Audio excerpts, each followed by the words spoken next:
Chers téléspectateurs de Angelus TV, je voudrais, dans le nom de notre Seigneur Jésus-Christ, vous dire bonjour.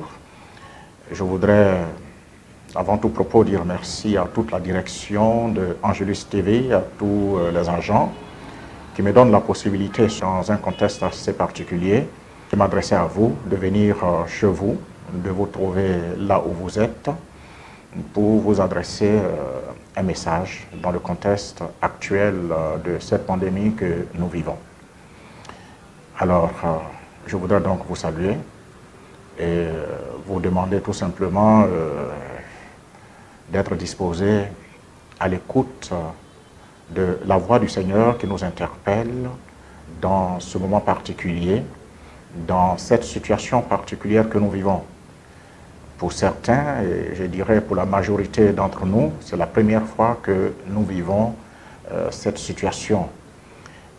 Certains de nos parents, de nos arrière-grands-pères ont vécu ce genre de situation quand il y a eu la pandémie de la peste et toutes les autres pandémies qu'ils ont vécues, pratiquement 100 ans avant cette pandémie de Covid-19.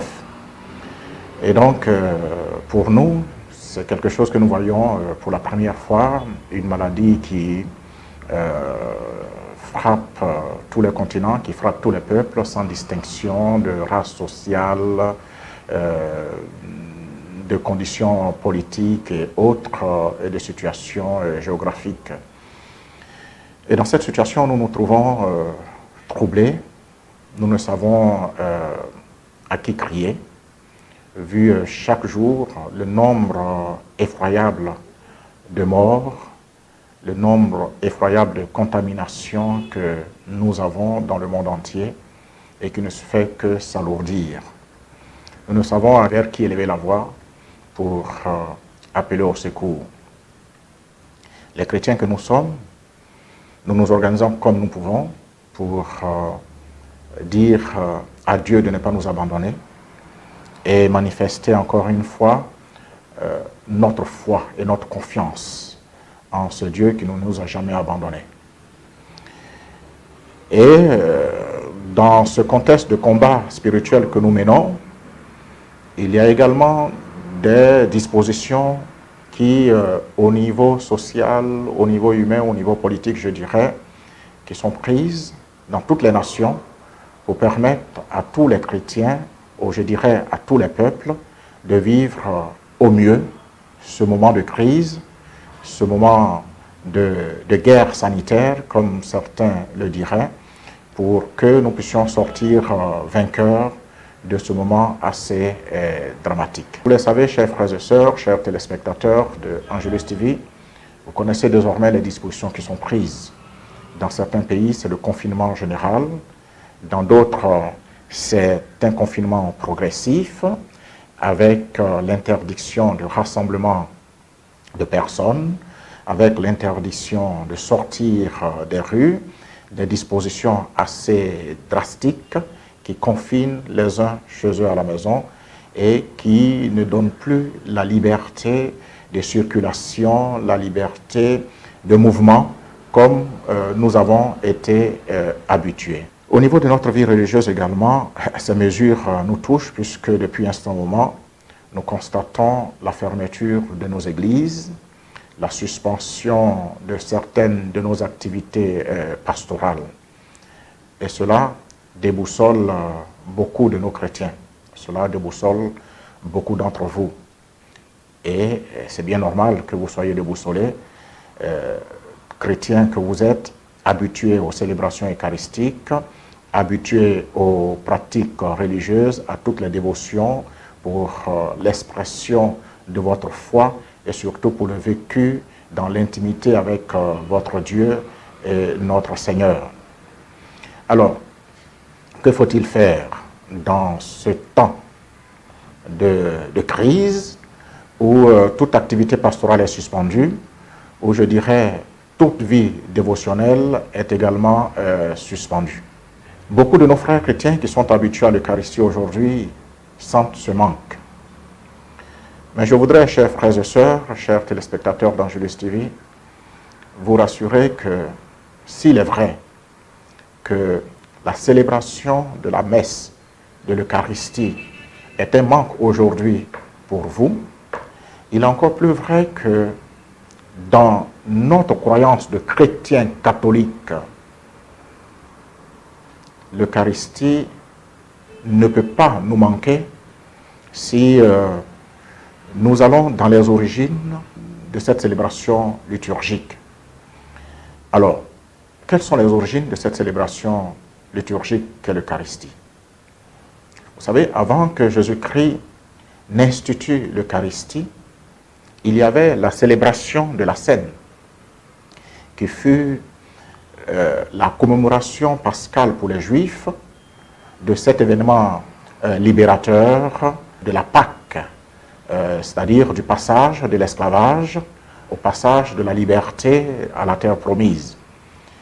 Et donc, cette célébration se faisait, chaque père de famille, chaque chef de famille se retrouvait avec toute sa famille pour la commémoration de cet événement, en prenant le dîner ensemble, la scène ensemble, et en rendant grâce au Seigneur pour la grâce de la liberté.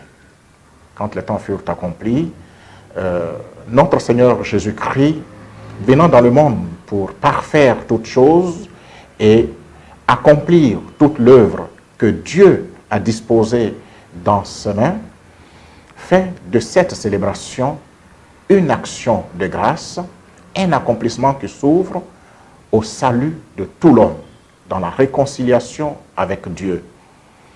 Il s'agit donc de parfaire cette réunion de famille et l'élever au rang de sacrement.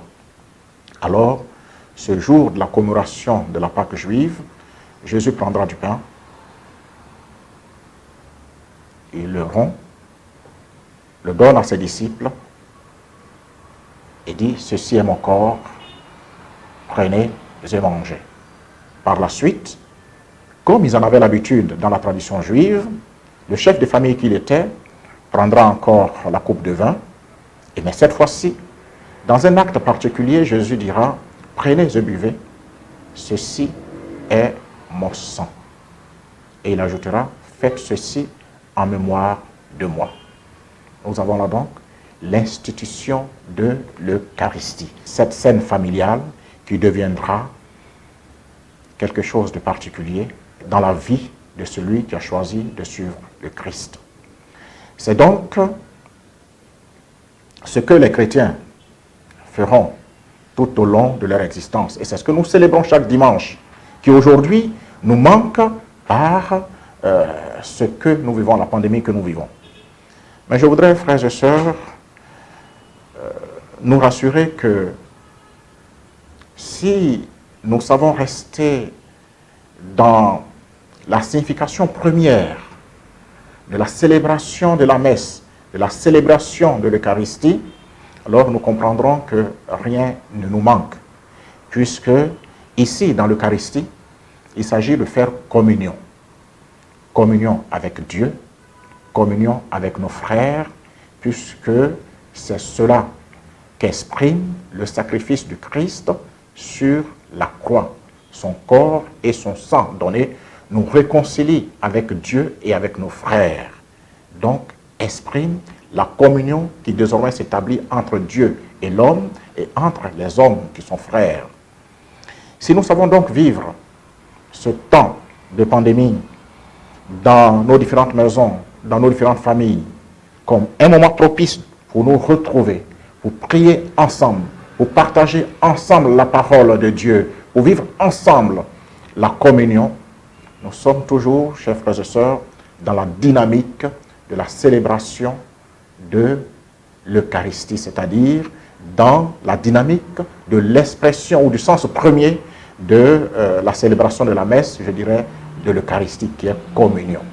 Alors, ne nous décourageons pas, ne nous abandonnons pas à la détresse, mais ayons foi et saisissons le sens premier de la célébration de l'Eucharistie que le Christ nous donne pour être des chrétiens joyeux, pour être des chrétiens qui comprennent le sens premier de ce qu'ils vivent, que ce ne soit pas quelque chose que nous vivons de manière automatique, Mais parce que nous avons compris le sens de ce que nous vivons dans la célébration liturgique les dimanches dans nos églises, parce que nous avons compris cela, alors ce temps de pandémie ne sera pas pour nous un temps de détresse, mais ce sera un temps pour approfondir au mieux la communion avec Dieu de manière particulière et avec nos frères, dans nos familles et dans notre quartier à travers les CEB.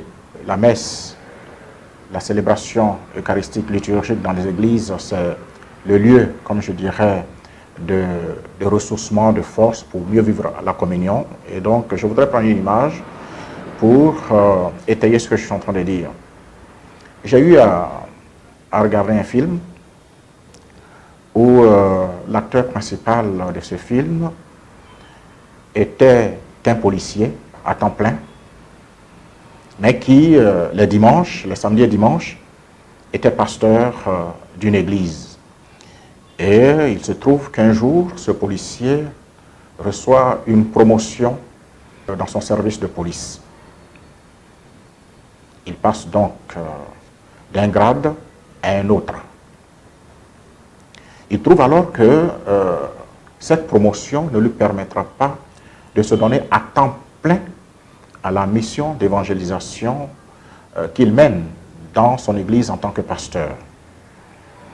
Il rencontre donc un vieux pasteur à la retraite et il lui pose le problème en lui disant qu'il voudrait refuser la promotion qui lui a été proposée.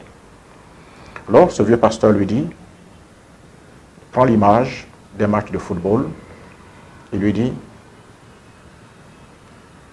tu sais, l'église, la célébration de la messe ou même le dimanche, c'est comme les vestiaires. C'est là que les joueurs reçoivent les consignes de l'entraîneur. C'est là qu'ils ont le massage et je dirais les derniers éléments de l'entraînement pour monter sur le terrain. Ça, c'est l'église le dimanche. Et le match se joue sur le terrain. Et le terrain, c'est où? Le terrain, c'est notre lieu de travail, c'est notre milieu de vie, c'est notre quartier. Et donc, on vient à l'église pour recevoir les consignes, pour recevoir ce massage de l'entraîneur, pour revivre les gestes techniques et tactiques que nous avons eus tout au long de l'entraînement avec cet entraîneur. Et lorsque nous arrivons sur le terrain, c'est là qu'il faut pouvoir les mettre en pratique. Alors, la célébration eucharistique, je dirais la messe les dimanches, lorsque nous nous retrouvons, ça c'est les vestiaires. Le match, il se joue dans nos CEB, il se joue dans nos familles, le match se joue dans notre milieu de travail, dans notre milieu estudiantin ou scolaire.